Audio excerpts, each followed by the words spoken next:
Hey guys, quick spoiler warning, there is going to be raid gameplay as the background footage for this video, and there will be some spoilers in terms of raid bosses and stuff being explained during this video, so if you're still blind to the raid and you want to keep it that way, just turn off the video now and come back when you've done the raid.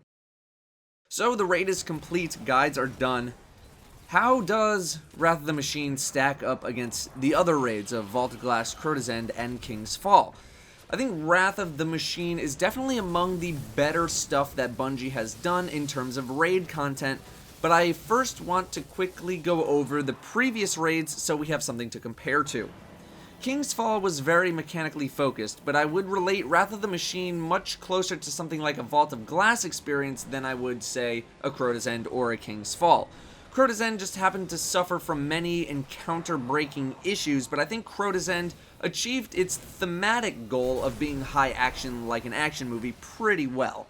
King's Fall, mechanically focused for the most part, I would say, with the exception of Golgoroth. Golgoroth did have mechanics, but there was a good amount of movement in the fight, good amount of action, and did actually reward players who geared up a little bit more than, say, something like Oryx. Same with the War Priest. War Priest rewarded those players with better gear a little bit more. King's Fall's issue was that it featured a lot of standing still in one spot to shoot a target or to do something. Totems, you stand on a plate and then you run to stand on another plate. War Priest, you stand in a bundle and snipe the boss. Golgoroth, you stand in a pool and snipe, but granted with Golgoroth you move a little bit more. Oryx was easily the most mechanical and yet at the same time hectic fight, but it also did not reward gearing up nearly as much as, say, a boss like Atheon did. When you had maxed out gear and you were fighting Atheon, you could instantly destroy Atheon. He would just melt. When you had maxed gear with Oryx, you were still only one mistake away from completely wiping regardless of your gear level. Oryx also suffered from a problem where even if one person died, most teams would just instantly call for wipe because for a lot of teams it wasn't worth continuing. You could still 5-man or 4-man Oryx, but for most teams it wasn't worth it. It was hard to clutch. I use the Crota's End bridge encounter all the time with regards to what a flawed design looks like for a raid encounter.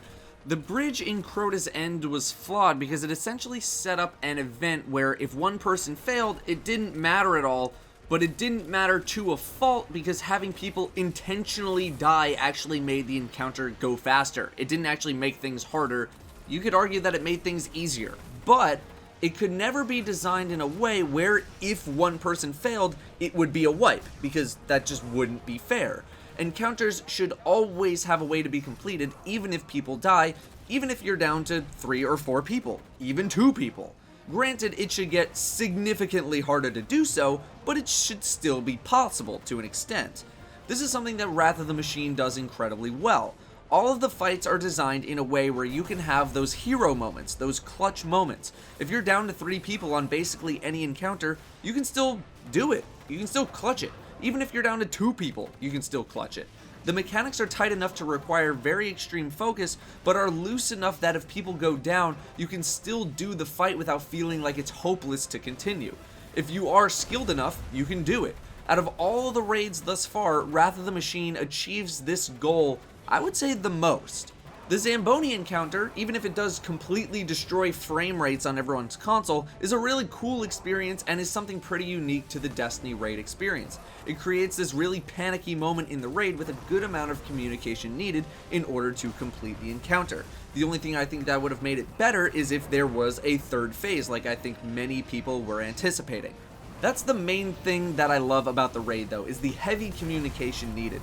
There are no heroes. There isn't the brand runner or the aura holder. There's just everyone doing everything. On Axis, everything is random, from the Empower buffs to the captains and the servitors spawning out of random doors to Axis teleporting to random locations.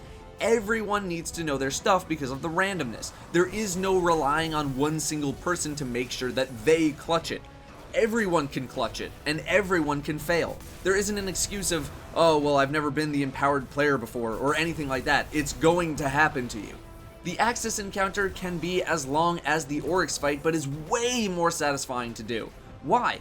Because it's high action the entire time. With Oryx, it was too mechanically focused. Our guns barely did anything. It was all about mitigating risks so that we could actually deal damage to Oryx with the bombs. With Axis, you have that intensity, but at the same time you have control over how long the encounter is. If your DPS is good enough, then you can burn Axis down really quickly, whereas with Oryx, you always had to do 4 cycles no matter what.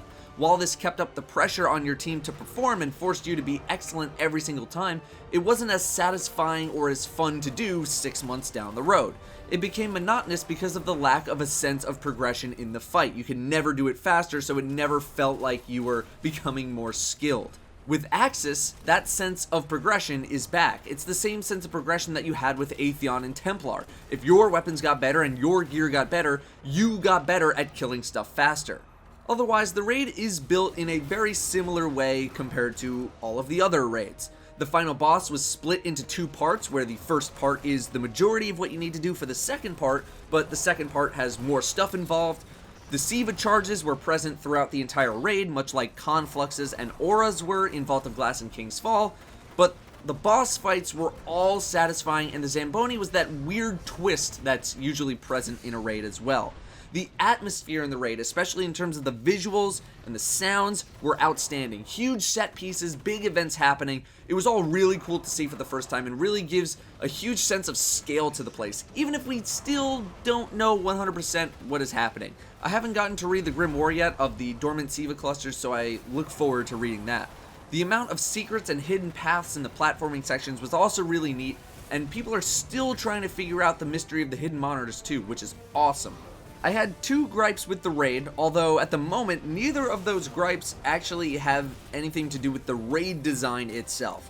One of them was mainly with the chase for World First, and not really the raid itself, and another was how much of the raid Bungie revealed before the raid actually came out.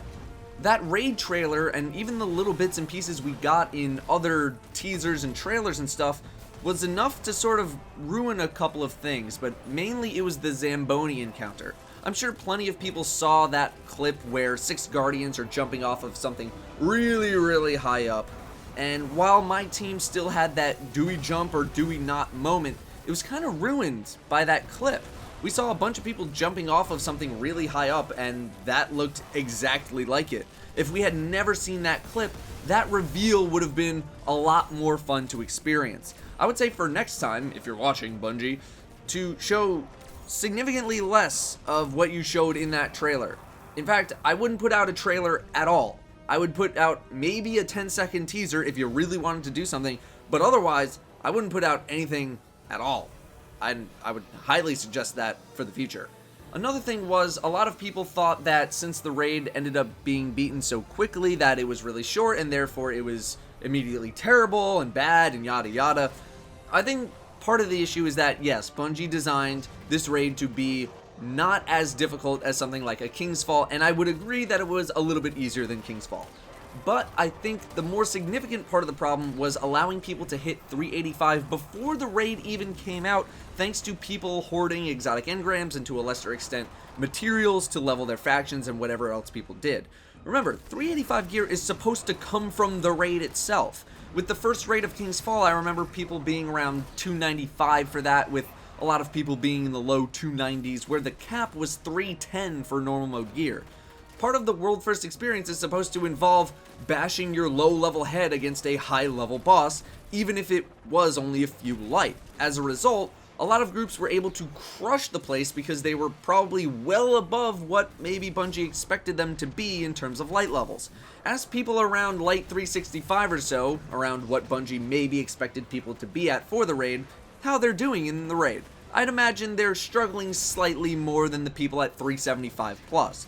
However, it's just an unfortunate side effect of the every activity can give max light level items system that's in place right now. The system is great for more casual players and players who can't do the raid or make it to the lighthouse or something like that. It still gives everyone an opportunity to reach max level, just not as quickly as people who do the raid or go to the lighthouse. It just had the maybe unintended consequence of making the World First chase not as tough as I think some people were expecting. As for my raid run, I saw a lot of comments and a lot of my raid team was joking about this after the fact, that a lot of people said that I was mean to my team and why are they taking it so seriously, why don't they have fun with it. For us, having fun is trying for that world first completion. We like the intensity, we like the pressure, and this is the one time of the year where we all buckle down and get super serious because we want to show that our clan is a contender. This time around, obviously didn't get first place, and I think it'll be really tough to get first place in the future with really good competition out there, but we did place about 10 places better than we did for King's Fall, and I'm super proud of those dudes. I think 14th place is the confirmed position. We beat a lot of good teams out there, but if people screwed up, I got heated, everyone got heated, and that's just kind of what happens. If you don't want to take it seriously, which I don't imagine many people do, then that's fine. We like to take it seriously, so that's why it seems like I was mean, and, you know, there were some times that I did lash out. I'm not like that all the time. If you're at my streams, you know that. It's just that one time of the year where we're pushing for glory. As soon as the raid run ends, we're all back to normal, we're joking around and stuff like that. No one gets offended during the run or anything like that. It's just all the heat of the moment. If you've ever been a hardcore MMO raider or something along those lines, I'm sure you've been in a similar situation at least one time. So yeah, that's all I gotta say about that. Trust me, we were all still having plenty of fun. We just have it in a slightly different way than maybe a lot of other people do. Anyway, those are my thoughts on the raid itself and some of the world first push and all that. Overall, I would place Wrath of the Machine in the upper section in terms of tier lists or whatever of the raids. I think it's really close with Vault of Glass. In fact, I think I might like this a little bit more because of how much it takes from Vault of Glass and does really well. It's always hard to rate stuff versus Vault of Glass though, since Vault of Glass was the first, and the first time of anything is always going to be something really special. As for future challenge modes, I have no clue what I'm going to do for anything like that just yet. I'm sure I'll figure some stuff out, but those probably won't start up for a little bit while we gear up and just kind of enjoy the raid. Anyway, guys, thank you very much for watching, and I'll see you next time.